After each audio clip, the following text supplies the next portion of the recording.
Welcome back, guys. It's a special day. I've just had a new rig, and I've also had a new microphone. The microphone that came with the new rig was absolutely terrible, so hopefully this one's going to sound quite a bit better. So the loading times are now lightning fast, and I don't get any jerkiness while playing anymore, so very happy about that. I probably will if I'm facing 200 to 300 ships, but no longer at 1 to 200. Okay, so we're going to be doing this Dreadnought versus modern cruisers.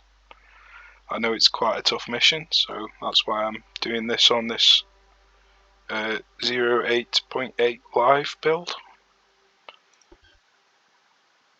So I tried a few different ships. Basically, the enemy ships can go up to 40 knots, and there's no point in trying to match them at speed.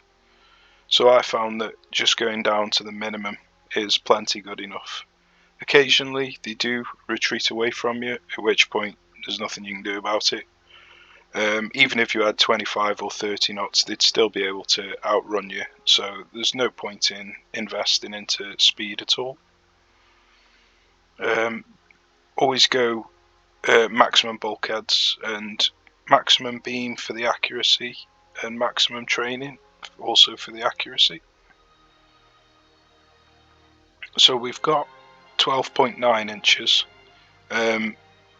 Because we're only facing cruisers and armoured cruisers, we don't need massive punching power. The 12.9s have got plenty enough armour piercing to get through what they've got, and they've also got decent, or the best, accuracy and decent rate of fire, so there's no point in going any higher than 12 inches on this battle. I've kept the armour at the minimum just to keep the cost low, because I wanted 2 battleships. So I haven't done the maths, but I'm pretty sure the increase in cost compared to the increase in armour is just simply not worth it. The only time you would ever do this is to save the weight, not to save the cost.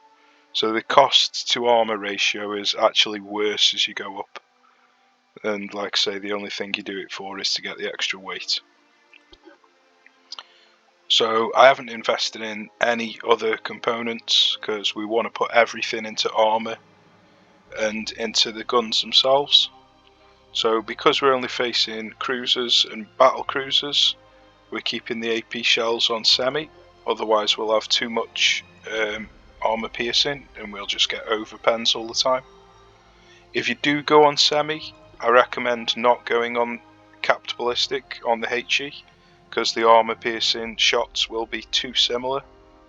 So if you're in the wrong range for one, you'll probably be in the wrong range for the other as well. So if you go down to base fuse, or possibly even lower, when you're using semi, this is best used when you're taking capped ballistic 1 and 2. So super heavy shells mainly for the extra accuracy and range, but also obviously you've got the extra armour piercing. Reduced shells because it's highly unlikely we're going to need any more than that. Tube powder 1 TNT just to reduce some of the flash fire chance, and auto loading 2, get the shots out as fast as possible. Coincidence rangefinder's always better than stereoscopic. Never take stereoscopic ever. Gen 2 is perfect. You don't need to go higher. It's not worth the extra cash in my opinion. If you've got loads of cash like in the campaign, then you can go for it, but in Naval Academy you really need to penny pinch, so Gen 2 is perfectly fine. So this is the interesting bit. We've done a very average armour scheme where everything's very close to one another, so we don't have any weak spots. The enemy hit you with so many shells that if you've got a weak spot, they're just going to pump loads of damage into you. So we just want to keep everything as close as we can. Superstructure doesn't exponentially increase like all of the other armor values do, so you can put more into the superstructure. It's actually good to do this because if you get your towers and your funnel taken out, it can really cripple your ship. And also any shots that hit your superstructure damage your deck as well. So you're basically armoring your deck up as well as your superstructure by armoring your superstructure up. So personally, I always go higher on this than I do on my main deck. Conning tower, it probably doesn't need to be that high, but you know, it's dead cheap, weighs hardly anything. Always put the maximum amount of armor on your guns. There's no reason to go any less than the maximum amount. 20% barrel length for the extra accuracy, and I would have gone for 20% on the 6 inches, but I couldn't fit them in. If I increase the barrel length, it'll push this gun further out, which will get in the way of the firing arc of this main gun. So we're just sticking at 7 inches on the 6-inch gun, 7% sorry, on the 6-inch gun. So that is the ship. We've got 2 of them, so let's rock and roll.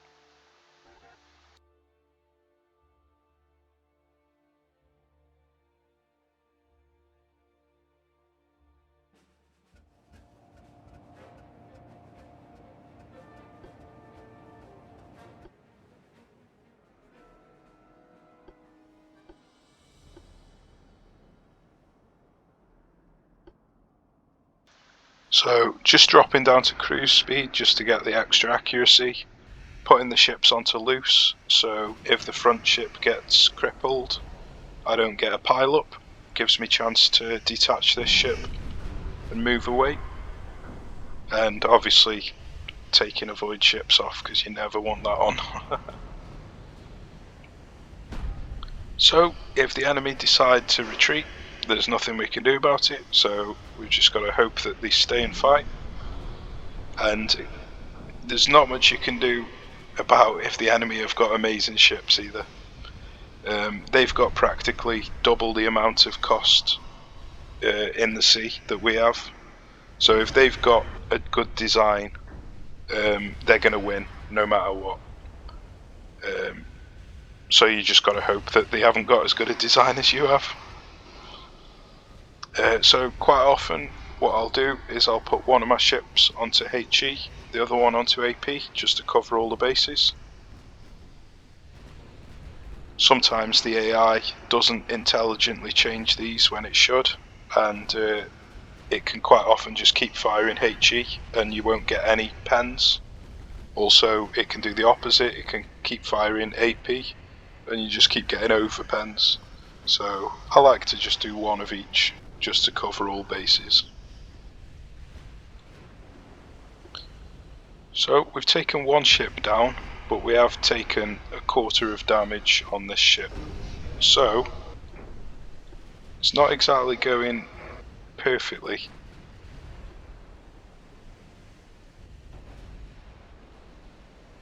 But we've still got a chance. The way that the friendly fire works in this game, or the collateral fire, is shocking now in this latest patch. So you got to do your best not to get ships in front of one another if you can. Which is why I'm taking such a drastic turn with this one. So I'm just going to detach this ship. I don't really want him trying to join onto the back. I don't want him turning round.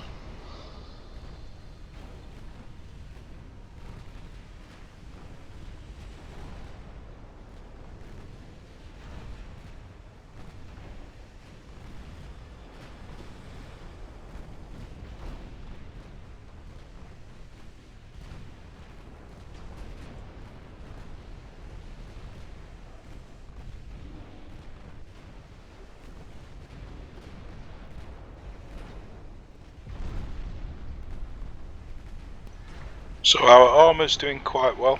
We've got 45 partial pens, 20 ricochets, 32 blocks, and only 13 penetrating and over penetrating shots, so the armour's doing a good job at keeping us alive at the moment.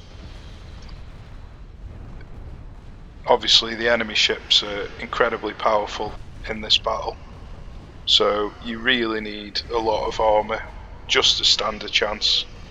And like I say, even if you design the perfect ship, you still might not win, because they've got twice as much cash in the field. Let's have a look. 235 versus 150, so yeah, they've got ridiculous amount more money than we have.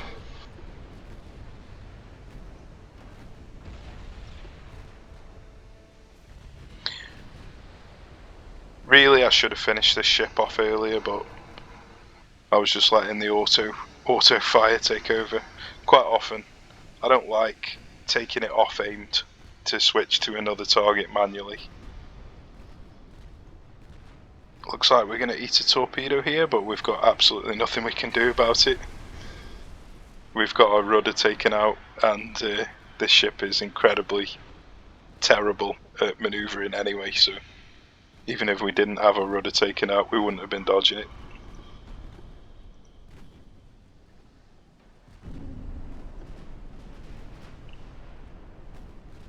Okay, so it was a really close fight, this one.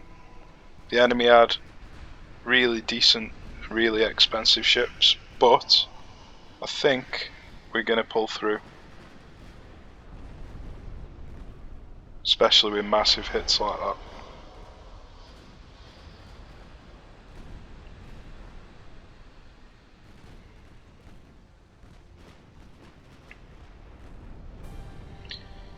There you go. So it was a close one. It was definitely a close call. 235, 470, 5, 6, 8, 746. So 746 versus 300. So they had more than double. So yeah, I hope you enjoyed it. Hope it was helpful. Take care, guys. See you soon.